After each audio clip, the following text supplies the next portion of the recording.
Hello everyone, welcome back to the Chetan Pathak vlogs.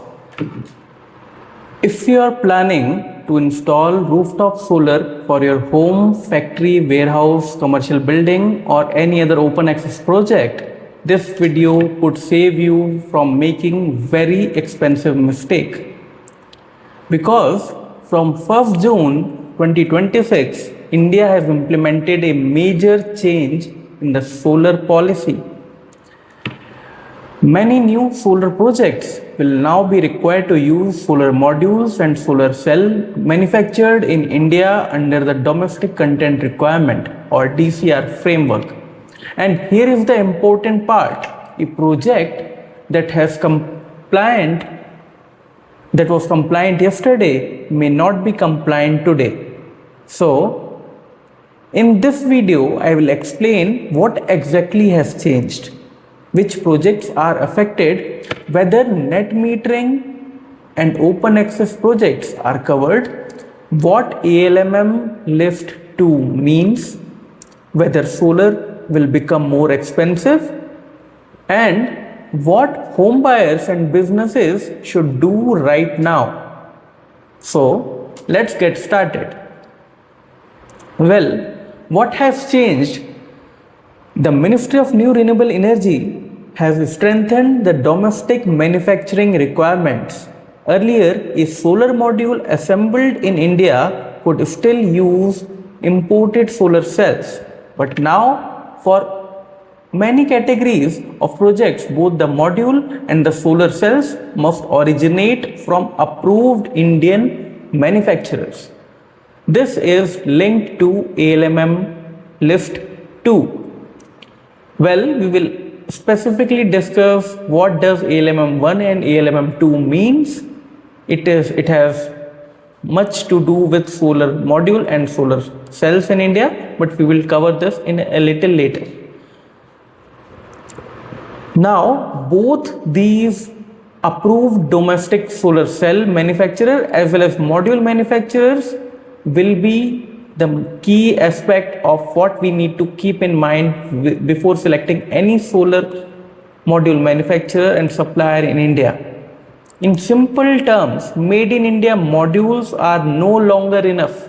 The cell inside those modules must also be made in India and approved under ALMM requirements. This policy is aimed at strengthening India's solar manufacturing ecosystem and reducing dependence on imported cell.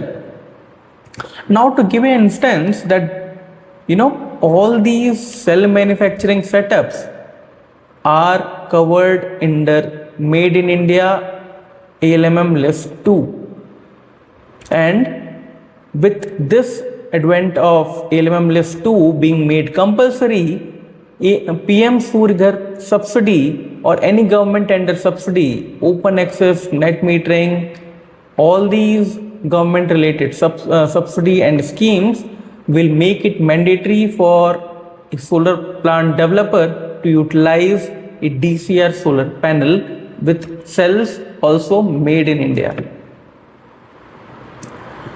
Let's come and answer to this very important question of what is ALMM List 2. Many viewers have heard about ALMM, but very few understand what it actually means. ALMM stands for Approved List of Model and Manufacturers.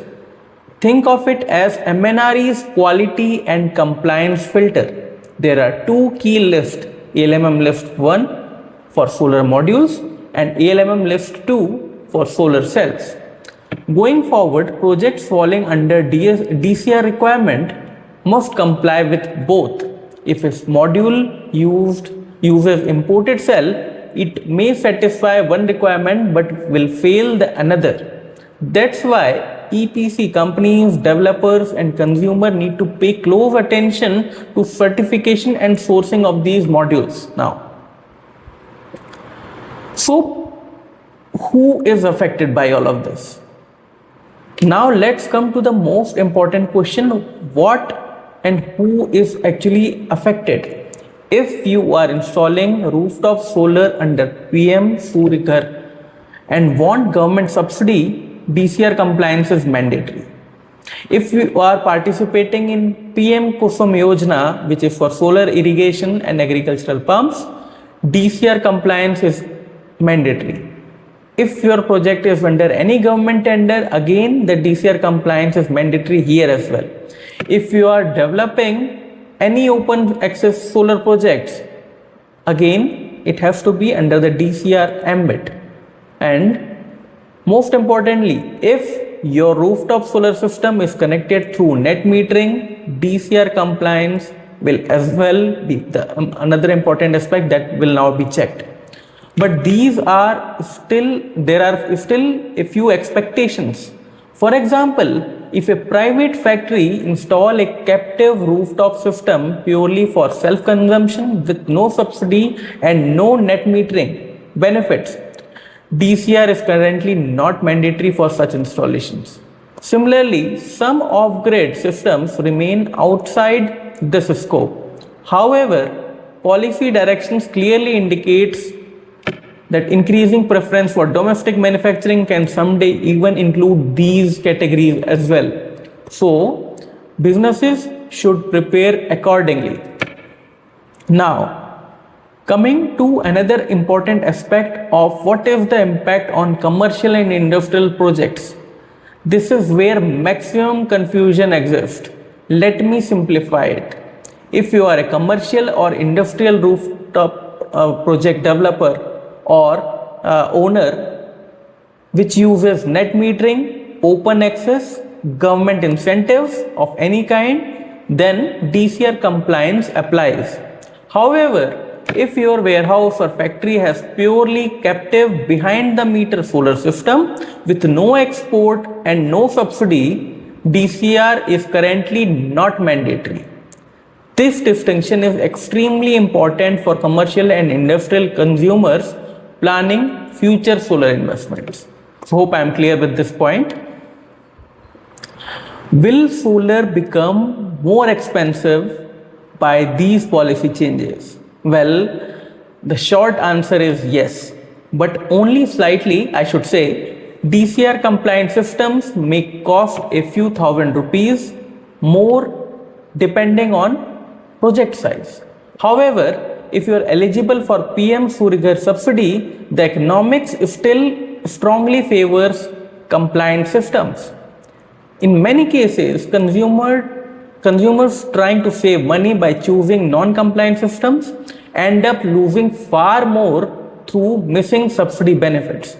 So always calculate the total project economics, not just the module prices.